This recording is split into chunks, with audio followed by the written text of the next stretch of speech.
BMS academy में आपका स्वागत है।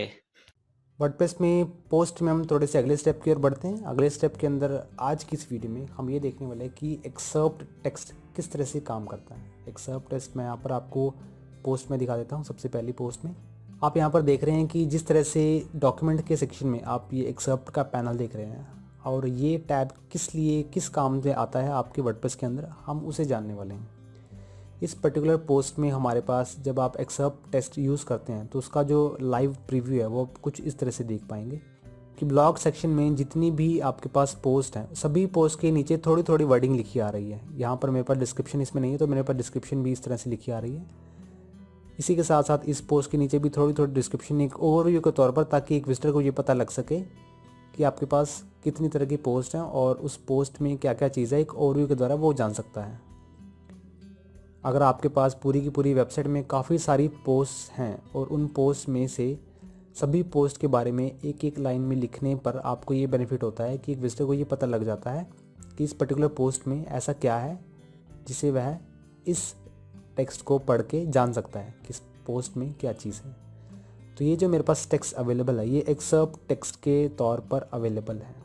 मैं इसे चेंज करने के लिए क्या करता हूँ, अब मान लीजिए ये मेरे पास ये इमेज है, इस इमेज को मैं इस पोस्ट में दिखा देता हूँ।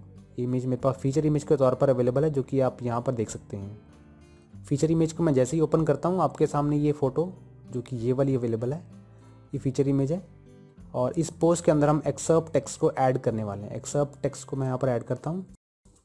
ये मेरे पास एक्सर्प्ट टेक्स्ट की सैम्पल लाइन अवेलेबल है, मैंने इसमें लिख दी। अपडेट करता हूँ और जैसे ही मैं इसे रिफ्रेश करता हूँ आप इसका चेंज लाइव स्क्रीन पर कुछ इस तरह से देख पाएंगे।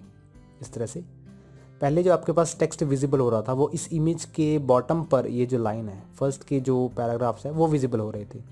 जैसे ही मैंने इसमें एक्सर्प्ट टेक्स्ट को फिलअप किया ये लाइंस ऑटोमेटिकली गायब हो गई और वर्डप्रेस ने एक पर्टिकुलर पोस्ट में इस टेक्स्ट को पिकअप कर लिया। एक ओवरव्यू के तौर पर अगर आप इस पूरी पोस्ट का ओवरव्यू देना चाहते हैं तो उस ओवरव्यू के टेक्स्ट को, पैराग्राफ को आप इस एक्सर्प्ट सेक्शन में लिख सकते हैं। हियर यू टाइप यू, तो मैंने यहाँ पर एक लाइन लिखी है, here you type your overview about the post so visitors can easily understood about the post. इसे अपडेट करता हूँ और मैं इसे रिफ्रेश करता हूँ तो आप ये देख सकते हैं कि आप इस लाइन की जगह ये देख पाएंगे। इस लाइन पर आप वो चीज़ लिख सकते हैं जो कि पोस्ट रिलेटेड ओवरव्यू है।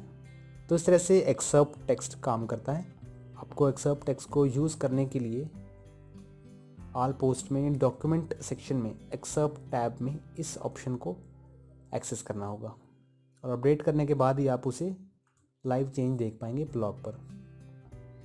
और आपके जितने भी ब्लॉग्स हैं, जितने भी पोस्ट हैं, वो पूरी वेबसाइट पर होम पेज में आपको ना देखकर हमेशा ब्लॉग सेक्शन में दिखती हैं। अदरवाइज़ आप इसे कस्टमाइज़र में चेंज भी कर सकते हैं। मैं इसे राइट क्लिक करके कस्टमाइज़र में ओपन करता हूँ। अगर मैं ब्लॉग पेज को चेंज करना चाहता हूँ तो कस्टमाइज़र में मेरे पास यहाँ पर होम पेज सेटिंग्स को जैसे ही मैं ओपन करता हूँ वैसे मेरे पास दो ऑप्शंस अवेलेबल हैं कि आपकी वेबसाइट का मेन होम पेज कौन सा होना चाहिए और आपकी वेबसाइट का पोस्ट पेज कौन सा होना चाहिए। अगर आप चाहते हैं कि आपकी जितनी भी पोस्ट हैं वो अबाउट अस में शो हों तो उसके लिए आपको पोस्ट पेज में अबाउट अस सेलेक्ट करना है।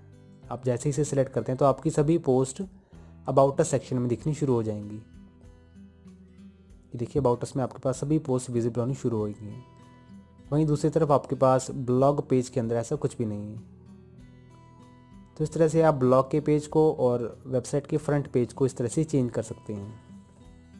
तो इस तरह से आप एक पोस्ट में एक्सर्प्ट टेक्स्ट को यूज़ कर सकते हैं।